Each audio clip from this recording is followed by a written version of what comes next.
Americans think our commander-in-chief is incompetent and too slow to react. As the country continues to face sky-high inflation, soaring gas prices, and a dangerous formula shortage, new numbers spell political Armageddon for Joe Biden.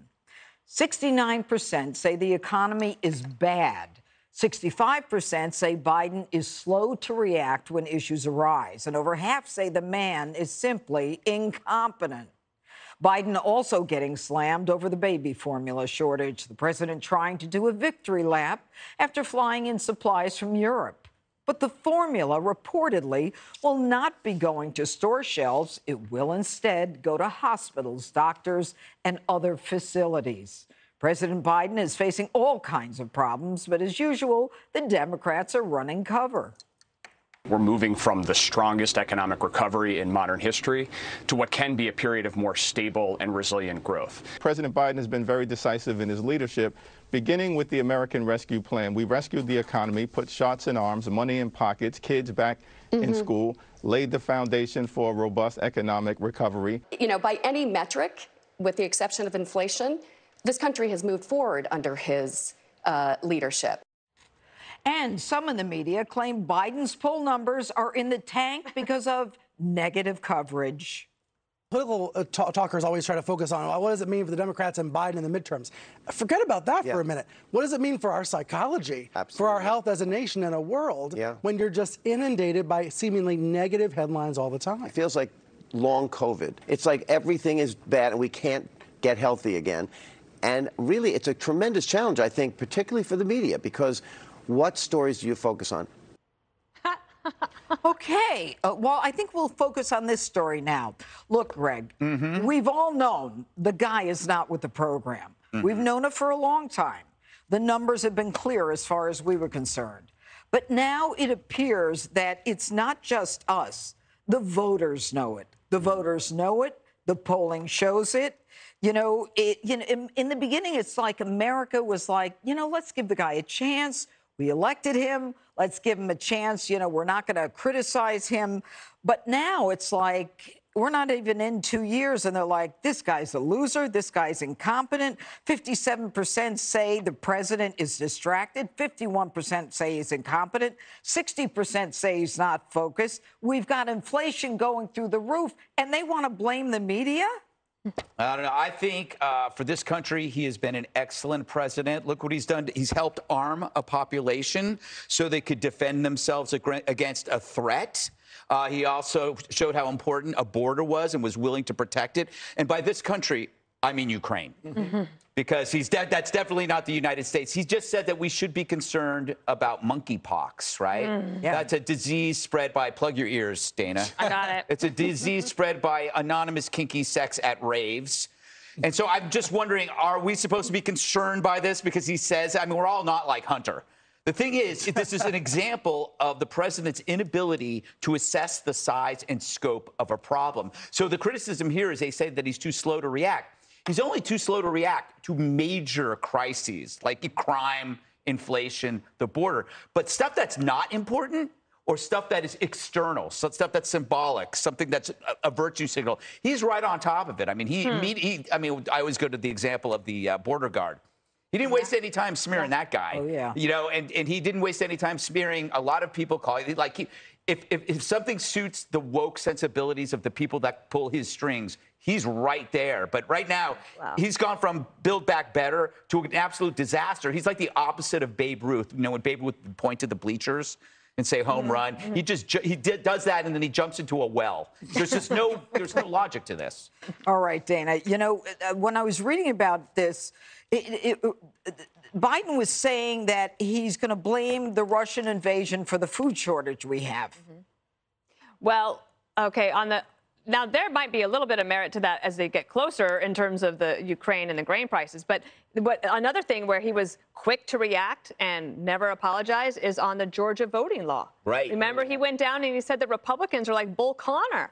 He said it was Jim Crow 2.0. Now they've had increases by double digits for both Republicans and Democrats in Georgia in early voting, and the vote actually finally happens tomorrow. He said he wanted to run as a unifying president. He has. He has unified the country against him. 65% of people say he's slow to react. That's a quorum, or that's a filibuster-proof majority in the United States Senate now, if that's how those rules were to work. And there's this pattern that is a part of the Biden administration that is extremely frustrating. So the baby formula crisis has been something I've been really focused on. I think it is a terrible crisis. I listened to a mom on the radio, NPR actually, who was saying that it's all she thinks about. That's all. And you think about, like, back in the day when there was no electricity or anything, like a mom, that's what you had to do. That was your job. Like, you were making sure there was food. All of this goes back to your basic instincts of, like, you have to make sure that you have food in the appropriate amount for your child. But the Biden team, here's the pattern, right? They downplay a crisis. They either totally miss it or they downplay it. I think Afghanistan's a good example, inflation, and certainly baby formula. Then what they do is they blame somebody else. Okay, so the White House even went as far as to blame Abbott for killing people. Yes. When their own FDA investigation said that that did not happen. And they didn't apologize for that. And Abbott then, that CEO is apologizing in the pages of the Washington Post today, saying that they will do better. And then after that, they search for cover and take a victory lap. I think it is disgusting that your taxpayer dollars went to make a hype video about the historic airlift of baby formula from Europe to the United States. And now, and they're like, wow, look at all these people are coming out. It's amazing. We have this great, amazing aircraft carrier, and it's filled with, they said 70,000 tons of baby formula. No, it's 70,000 pounds. Pounds. Okay, that's a big difference. I'm glad that that baby formula is here. We need a heck of a lot more of it. But they did not deal with this for several months. And the Secretary of Health and Human Services, Javier Becerra, who, again, I've said is on the Witness Protection Program, can't find the guy anywhere. He admitted that they knew about it, but then President Biden said we couldn't have done something if we were mind readers. Yeah. And they won't. My last thing is the White House refuses to answer one specific question. When did President Biden find out about the baby formula crisis? Okay. And here's the problem. The whistleblower came forward in October of last year. Becerra said they knew about it last fall. All right. And then the FDA goes in and they then in November, they make the appointment. They go in December, and then finally in February, they make a decision. So the whole administration is behind the eight ball and slow. But what's amazing, one of the points that Dana makes, Jessica, and you know I'm frustrated with the baby formula for my daughter, and everybody is, and I'm trying to buy it and find it for everybody. But we find out that the person who is the CEO of Abbott that makes the baby formula is apologizing. Why is he apologizing when both the FDA and the CDC, as Dana said, has said there's no connection between the illnesses, the deaths, and this particular factory? Is it what he had to do, the Abbott guy, to get the government to allow him to reopen his factory? Well, that bill, it got passed before that. I think he's been caught up in What got passed before that? The Baby Formula Act in Congress went last 5 days ago? Well, yeah, No, the consent decree that allows them to reopen, not the money. That's what judges are talking about. The money. Well, that was just a week and a half ago. I mean, everything has moved very quickly, but he's been caught up, obviously, in a media firestorm over this, and there's a lot of bad information going around about what actually happened. Did 2 infants die because of the formula? No, that's not actually what happened, but that has fallen on Abbott's feed.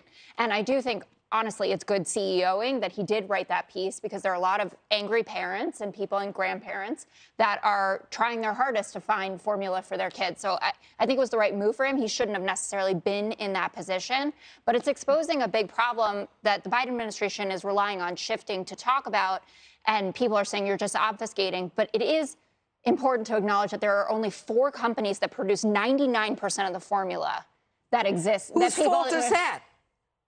Well, whose fault is that? I'm not. This isn't a place blame thing. So we what need is to. the We're point? bringing the. Okay. We are bringing in formula from Europe. That is fine now because we're in a crisis, but we normally don't allow it. They actually have better ingredients in their formula. We have a monopoly of 4 companies.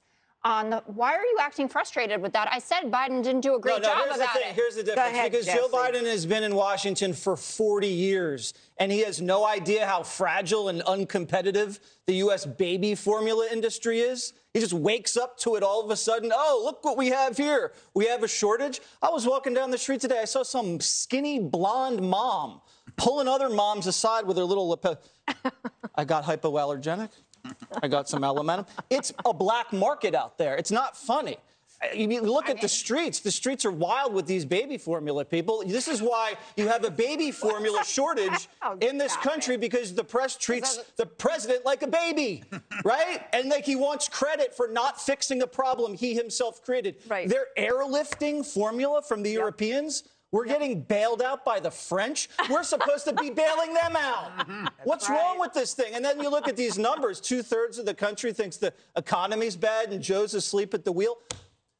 When has the country agreed on anything? Right. We are polarized on abortion, climate change, the Will Smith slap. But all of a sudden, 2/3 of the country agrees we're headed off a cliff and Joe Biden's asleep at the wheel? Yeah, Come on, but Jessica. Very unifying. Come on, Jessica. We got to go. He couldn't see it coming, Jesse. He's not a mind reader. Coming up next, clean up on aisle Biden again. The White House walking back yet another flub on the world stage. Hi, everyone. I'm Brian Kilmeade. I want you to do me a favor. I want you to click to subscribe to the Fox News YouTube page. This is the only way that I know for sure that you're not going to miss any great commentary, any great news bites, any great interviews coming your way on Fox. You can get it all here on YouTube. So subscribe right now.